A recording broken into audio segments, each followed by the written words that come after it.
I wanted to ask you about your guitar articulations. I've never heard another guitarist who adds so much specific nuance to their playing and coming up with new ideas. Just one example off the top of my head is your unusual style of sliding down to a note. And you did a whole sequence of those in the solo from I Would Love To. And even that main lead part in Teeth of the Hydra has a ton of detail in the beginning.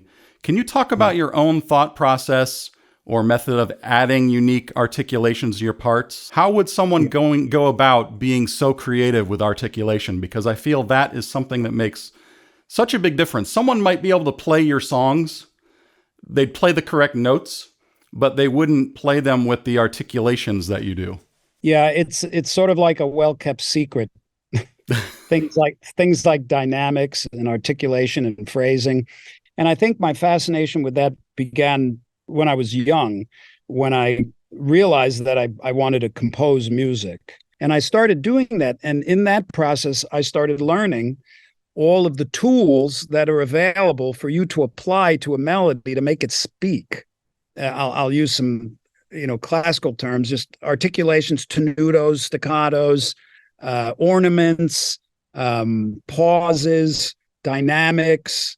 All of these things go into creating the soul of a melody.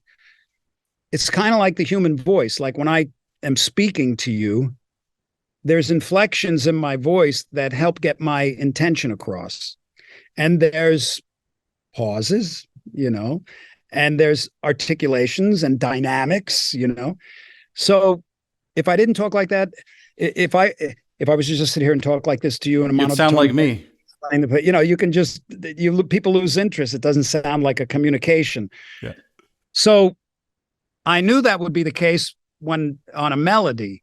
So when I started writing melodies on the guitar, I think the use of dynamics and articulations started to become natural, because I like when my guitar melodies or solos sound like sort of the way humans communicate, where there's phrases, there's sentences in a paragraph that's part of a story, so to speak. And it just makes the music more intimate when you get very dynamic. A lot of times I just blow, there's no dynamics, there's no nothing, there's just kill the guy with the ball, you know what I mean? Because that's a statement in and of itself. But if you listen to something like And We Are One off of Modern Primitive, that whole solo for me has perhaps the most articulation and attention to phrasing of anything I've ever recorded. And that really moves me. So recognize that those tools are available to you and start experimenting with them. One way you can do that is create sentences in your head, write them down on a piece of paper. There could be something about your day or anything, and then make melodies in your head and speak them on the guitar.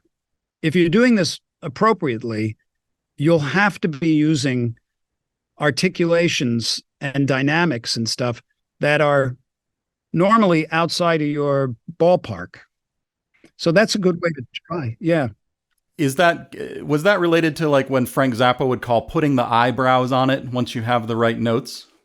Sort of. All the articulations and everything would come before the eyebrows. The eyebrows were basically when you're playing something that finally sounds like a piece of music and not just something written on the page that you're struggling through or the notes for, And so when Frank would put the eyebrows on, say all the elements of what his intention was for the melody must manifest in the performance. So all the articulation and everything is there first. Putting the eyebrows on it is making sure that it's all being performed appropriately. If you enjoyed this segment from the Carl King podcast, remember, you can also listen on Apple Podcasts, Spotify, or through an old rubber hose.